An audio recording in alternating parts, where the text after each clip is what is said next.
Hi everyone, Matt here with the Relief Valve Podcast. Work has been crazy, so I haven't been able to post for a couple of days. I apologize. I'm going to say a couple quick words here about the fires in the Palisades and raging in California, and then I'll show you some videos of just one heartwarming one where a family is getting out of there and they're saving their big turtle. It's actually pretty cute, kind of a happy story that they're getting something done there, and then some horrible ones of the fires raging. But a lot of people are talking about what's going on over there, and years ago I looked into this because I thought the same thing that pretty much the rest of you do, right? It's a couple of assholes went into the woods, they hate government or hate America or something, and or they just got drunk and they were partying, so they set some fires all over the place. And while on occasion it's people being careless, either with a campfire or some guy intentionally trying to set something or what have you, a lot of the time it's the forestry management. What's happening is, being a hot and dry area, obviously all the time, they're more prone to brush fires, either from a lightning strike or what have you, just getting one started, or a very small campfire going out of control and it blows off into something big because the temperature's so dry and the forests themselves are dry as well. With the forestry management, what you have is the Democrats in California. Of course, it's mismanagement of money. They don't use it for what it's supposed to. They don't do either controlled burns in order to safeguard some areas so that they won't ignite this bad, or clearing dead brush and other stuff from other areas so that they're not prone to these issues too. A combination of multiple factors of forestry management that none of us really think about. But for areas like that, it's really important. Now, instead, you've got Gavin Newsom making sure illegals are getting in. He's making sure he's giving a whole bunch of extra money to the LGBTQ plus minus divided by sign community. Just absolutely wasting it and not providing the actual services that and safety measures that people in California need. So this is one of the things that leads to horrible situations like this. Now, I think they're too busy fighting it right now for us to know what was the catalyst for this, what started it. What was it? Somebody being careless in the woods? Was it a lightning strike or dry lightning strike or any one of those, a natural factor that got this going? And then after that, the winds that, we're getting hit with them in the Northeast as well, but they're getting hit with heavy winds as well there. So you get something going, and the next thing you know, it's pushing the fire everywhere and it's raging and out of control.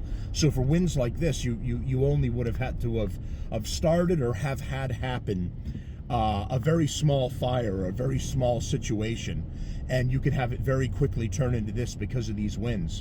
But this is what you're getting in California right now, and really, if you go back far enough, you'll see the mismanagement of the Democratic Party in California for not taking... Now, is everything perfect? Can you take 100% measures and make sure that there's a zero chance? No, of course not. It doesn't matter who you are. But it is the mismanagement of the Democrats in the state of California, more specifically regarding this situation, forestry management, that has allowed all of this to happen. Here's a couple videos to show you what's going on.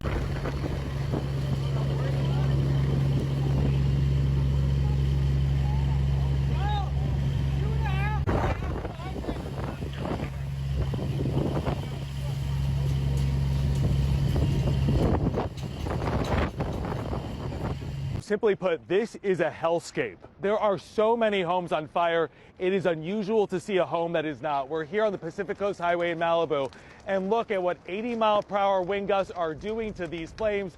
This home devoured, the one next to it about to go up in flames as well. Meanwhile, fire crews here stretched thin. We have seen very few here on the road as they are battling fires throughout this area. A community completely destroyed by the ferocious wind-driven Palisades fire on the west side of Los Angeles in Pacific Palisades. One man, seen trying to use a hose to put out the flames, got burned in the process. We visited one neighborhood overnight, which is a total loss. Got this one over here across the street, another one up in flames. You pan over here, Homes lost on this street, home here gone. Firefighters aren't trying to save anything here. They're trying to put out these flames to prevent them from jumping to other neighborhoods. I've never seen anything like this.